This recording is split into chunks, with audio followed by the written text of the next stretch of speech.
Starting this broadcast with news coming in from Israel.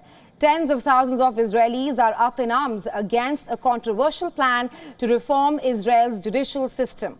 This is ahead of a key Knesset vote to take place on two lawmakers on the Judicial Selection Committee. However, the protest heads have a warning for Netanyahu. The leaders of weekly protests against the judicial overhaul plan say that everything will ignite if one of the selected members of the Knesset is not from the opposition. They warn the opposition representative Karine El-Harar on the panel.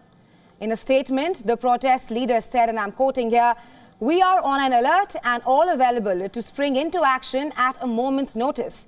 As per the reports, they added that even if Karine El-Harar is selected, the demonstrations will continue as long as the threat of dictatorship is not shelved. Now, the government's reform proposals would curtail the authority of the Supreme Court. It would give the politicians greater powers over the selection of the judges. In March, Prime Minister Netanyahu announced a pause to allow for talks on the reforms, which were moving through parliament and split the nation. Netanyahu's government, which is a coalition between his Likud party and extreme right and the ultra-Orthodox Jewish allies, is firm on the need for the judicial overhaul. The coalition government argues that the proposed changes are needed to rebalance power between the lawmakers and the judiciary. On the other hand, the opponents of the plan believe that it could open the way to a more authoritarian government in the country. And for more on this, we're now being joined by correspondent Jody, who is joining us live from Ranana. Hi, Jody. For starters, can you explain us about the significance of the vote which is taking place for the Judicial Selection Committee? So the vote for the parliamentary representatives on the Judicial Selection Panel is taking place at around noon local time today, and it's expected to last approximately 3 hours. Now, traditionally, one coalition and one opposition MP is elected, but that's not binding by law. And it's important because the vote today is being seen really as a test for the judicial reform negotiations.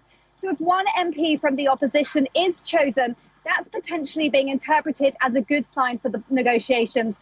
But if two coalition members are chosen for the panel, the opposition parties are likely to leave the negotiations, as they will say that the coalition is not serious about compromising. Now, if that happens, I'm at a major junction where we've seen large protests in recent months, and protest leaders, as you said, have threatened a return to the mass protests here and across the country if one opposition MP isn't elected to this panel.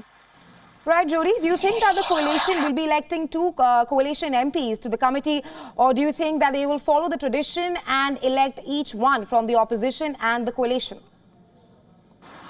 So I think the key word here is election. This is going to be an anonymous vote, which makes it harder to control how the MPs vote. Prime Minister Netanyahu is believed to support one seat for the opposition, and he's not likely to want to return to the mass protests. But Netanyahu also, of course, needs to balance the demands of his own party and the coalition. Now, there are currently 7 candidates from the coalition side standing. Netanyahu originally promised the coalition seat to Otzma Yehudit as part of their coalition deal. The coalition party heads are actually meeting now to decide on their strategy, and then Netanyahu is going to be meeting with his own Likud MPs to get their support.